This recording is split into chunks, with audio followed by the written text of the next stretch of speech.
Welcome back to our Republican debate at St. Anselm College in Manchester, New Hampshire. One of the things we are very eager to do throughout the campaign is to involve you at home and to use technology and innovation. So if you have a smartphone, look at your screen right now. If you've used it before, you'll know. You'll see an electronic code on your screen. You can snap a picture of that code. You'll get some exclusive access about our debate, some behind-the-scenes videos, some analysis and content. We'll do this throughout the debate, and we'll do it throughout the campaign. Now we're going to get back to questioning our 7 Republican candidates for president. Right before the break, we did this thing called This or That, just to learn a little bit about the personality of the candidates. Senator Santorum, he doesn't stay up very late. He's a parent. I understand that. He said if he had to, he would pick Leno over Conan. Congresswoman Bachmann, to you, Elvis or Johnny Cash?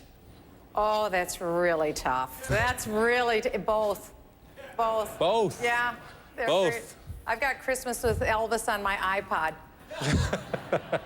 All right, now we know what's on the Congresswoman's iPad. Let's get to John DeStacio, of the union leader. He's down here in the audience, and he has a question. John, the federal, Congressman Paul, this is for you. The federal government now assists many industries, green jobs, the auto industry, research and development, all get subsidies.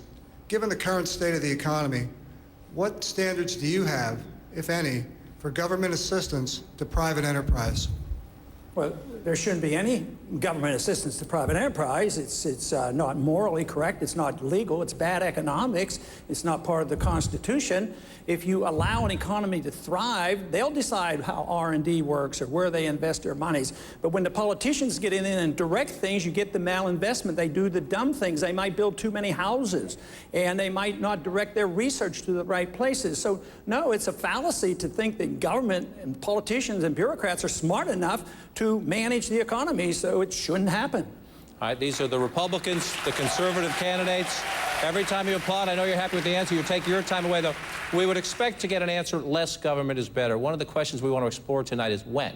When do you reach that extraordinary moment where the government might want to do something? Mr. Cain, I want to ask you, because you're a businessman who initially at least supported the TARP program. Former Senator Judd Gregg of this great state of New Hampshire was one of the architects of that program during the late hours of the Bush administration. And you said, quote, we needed to do something drastic because we were facing a very drastic situation. I studied the financial meltdown and concluded on my own that we needed to do something drastic. Yes, when the concept of TARP was first presented to the public, I was willing to go along with it. But then when the administration started to implement it on a discretionary basis, picking winners and losers, and also directing funds to General Motors and others that had nothing to do with the financial system, that's where I totally disagreed. The government should not be selecting winners and losers, and I don't believe in this concept of too big to fail. If they fail, the free market will figure out who's going to pick up the pieces. Let's stay on this topic. Let's bring Tom Fahey back into the conversation. He has a question. Tom? Yeah, thank you, John. I wanted to ask Governor Romney about the auto industry. General Motors and Chrysler have rebounded since the Obama administration bailed them out. Bankruptcy is no longer a threat. Would you say the bailout program was a success? The bailout program was not a success because the bailout program wasted a lot of money. About $17 billion was used unnecessarily. When the CEOs of the auto companies went to Washington asking for money from Washington, I wrote an op-ed and I said, look, the right process for these companies is not a bailout, not a big check from Washington, but instead letting these enterprises go through bankruptcy, reemerge, getting rid of the unnecessary costs that they had, the excessive debt, reemerge, and that would be the preferred way for them to be able to get on their feet again. Instead, the Bush administration and the Obama administration wrote checks to the auto industry. Ultimately, they went through the very bankruptcy process that I suggested from the beginning. But the big difference was $17 billion was wasted, and then President Obama, given that money, was able to put his hands on the scales of justice and give the company to the UAW. There is a perception in this country that government knows better than the private sector, that Washington and President Obama have a better view for how an industry ought to be run. Well, they're wrong. The right way for America to create jobs is to keep government in its place and to allow the private sector and the energy and passion of the American people create a brighter future for our kids and for ourselves. Let me read you, Governor, just a little bit of an op-ed piece you wrote back in November 2008. If General Motors, Ford, and Chrysler get the bailout, you can kiss the American automotive industry goodbye. From a profit standpoint, they're doing pretty well right now. On that point, kiss goodbye. I understand you disagree with the policy. Kiss the industry goodbye. Were you wrong? No, I wasn't wrong, because if you read the rest of the op-ed piece, it says what they need to do is go through a bankruptcy process to shed unnecessary costs. If they just get paid checks after checks in the federal government, they're going to be locked in with high UAW costs, legacy costs. They'll never be able to get on their feet. They have to go through bankruptcy, and it turned out that that's finally what they did. And the head of the UAW, he wrote an op-ed piece saying Romney's wrong, the government has to step in and give him a check. That's the wrong way to go. Use the process of the law. Use the process of American ingenuity. Don't have government try and guide this economy. Is there anyone here who, given that prospect, and President Bush started the program, given that prospect, anyone here who would have stepped in and said, I don't want to do this, but this is the backbone of American manufacturing, I'll do something? No, absolutely not. We should not have had TARP. We should not have had the auto bailout.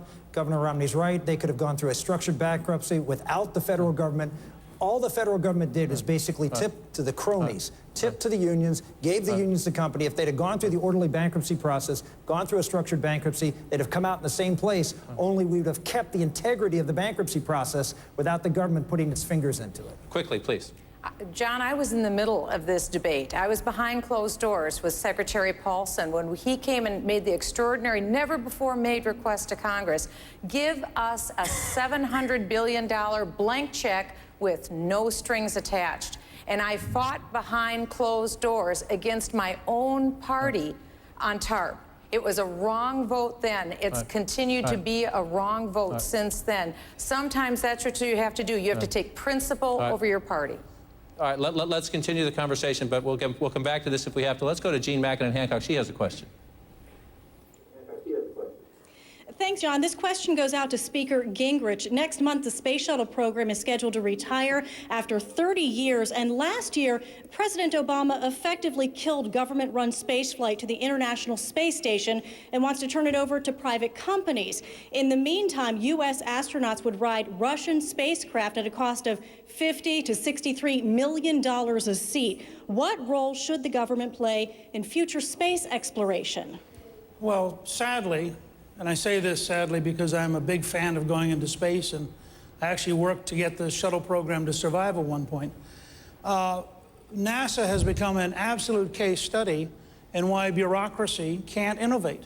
If you take all the money we've spent at NASA since we landed on the moon, and you applied that money for incentives to the private sector, we would today probably have a permanent station on the moon, 3 or 4 permanent stations in space, a new generation of lift vehicles, and instead, what we've had is bureaucracy after bureaucracy after bureaucracy and failure after failure. I think it's a tragedy because younger Americans ought to have the excitement of thinking that they, too, could be part of reaching out to a new frontier. You know, you'd asked earlier, John, about this idea of limits because we're a developed country. We're not a developed country. The scientific future is going to open up, and we're at the beginning of a whole new cycle of extraordinary opportunities, and unfortunately, NASA is standing in the way of it when NASA ought to be getting out of the way and encouraging the private sector. Is there any candidate who would step in and say, no, this is vital to America's identity, this is vital to America's innovation, I want the government to stay in the lead here when it comes to manned spaceflight? John, I think the space program has played a vital role for the United States of America. I think in the context, can we afford it going forward? In the context of our budget challenges, it can be refocused and reprioritized, but I don't think we should be eliminating the space program. We can partner with private providers to get more economies of scale and scale it back, but I don't think we should eliminate the space program. In a sense or two. John, you mischaracterized me. I didn't say end the space program. We built the transcontinental railroads without a national department of railroads. I said you could get into space faster, better, more effectively, more creatively if you decentralized it, got it out of Washington, and cut out the bureaucracy. It's not about getting rid of the space program. It's about getting to a real space program that works. Yeah, I think fundamentally there are some people, and most of them are Democrats, but not all, who really believe that the government knows how to do things better than the private sector. All right, let's go down to the floor. And they happen to be wrong. All right, the role of government. We'll continue on the role of government. I'm sorry. Josh, please. Thanks very much, John. And Governor Pawlenty, I'd like to go back to you. Let's talk about housing. Roughly right now, there are about a million homes in the hands of banks and lenders. Millions of more homeowners are upside down, meaning they owe more than their home is worth. What would you or your administration do to try to right the housing ship? Well, the first thing we need to do is get the government out of crony capitalism. We have this alliance between big government, big unions, and certain big bailout businesses. And as Congressman Paul said a few minutes ago, we had politicians in Congress trying to micromanage the housing market, and they created a bubble, and they created the mess. And now we have all these innocent bystanders, the good people of the United States of America, many middle-income and modest-income people who have been devastated by this. And so the market is going to have to adjust. The programs that President Obama has put forward haven't really worked. They've been a failure. They've been slow. They haven't really solved the problem. But the best thing that we can do is get the economy moving again. And it's not going to happen by growing government. His way failed. We've got to get the private sector going. We have to have people starting businesses, growing businesses, building things, starting places of employment. This is how we're going to get money back in people's pockets and get them financially stabilized. So let's, Congressman, come into the conversation. As you do, don't make it just about foreclosures. This is an interesting topic of discussion, especially when money is scarce and you got to start cutting. It's a question of priorities. What should the government be doing? And maybe what should the government be doing in a better economy that it can't do now that has to go? So talk about foreclosures a bit, but then tell me something. If you were president and you were dealing with it in your first few weeks, you said, I might like to do this, but I can't afford to do this. Be as specific as you can. What goes? I would want to do much less, much sooner. The government shouldn't be involved. When you take the bankruptcies, we've been doing a whole lot. We've been propping them up. We've had the Federal Reserve buy all the illiquid assets which were worthless, stick it with the taxpayers. People who made the money when the bubble was being blown up, they're the ones who got bailed out. But you want the correction. Corrections are good. The malinvestment and the bubbles that are caused by the Federal Reserve and the government, and we keep propping it up. And that's why this is going. It was predictable it would come. It's predictable it's lasted 3 years. And it's predictable as long as we do what we're doing in Washington, it's going to last another 10 years. We're doing what we did in the Depression. We are doing what the Japanese have done. You need to get the prices of houses down to clear the market, but they're trying to keep the prices up. Or actually have programs in Washington. We're stimulating housing. You need to clear the market, and then we can all go back to work. But what we're doing now is absolutely wrong. Let me give you another topic that people say the federal government's too involved in, that's food safety. You worked in the business. Yes. You see the E. coli scare that's going on in Europe right now. You're trying to cut money. The FDA, other agencies are getting involved in that or in front of you. What do? You look inside the FDA and determine whether or not it needs to be streamlined, and maybe it does. But should the federal government be doing food safety inspections? Federal government should be doing food safety, yes. But I want to go back to this point about what we need to do to help the housing market. We don't just have one problem. We have a crisis of the 3 E's. We've got the economy, entitlement spending, and energy. We've got to simultaneously work on all of those so we can put 13 to 14 million people back to work. That's what we've got to do. So it's not just a single issue. It is the multiplicity and the compounding effect of those 3 critical problems. What else, Governor Romney? You've been a chief executive of state. I was just in Joplin, Missouri. I've been in Mississippi and Louisiana and Tennessee and other communities dealing with whether it's the tornadoes, the flooding, and worse. FEMA's about to run out of money, and there are some people who say do it on a case-by-case basis, and some people who say, you know, maybe we're learning a lesson here that the states should take on more of this role. How do you deal with something like that? Absolutely. Every time you have an occasion to take something from the federal government and send it back to the states, that's the right direction. And if you can go even further and send it back to the private sector, that's even better. Instead of thinking in the federal budget, what we should cut, we should ask ourselves the opposite question. What should we keep?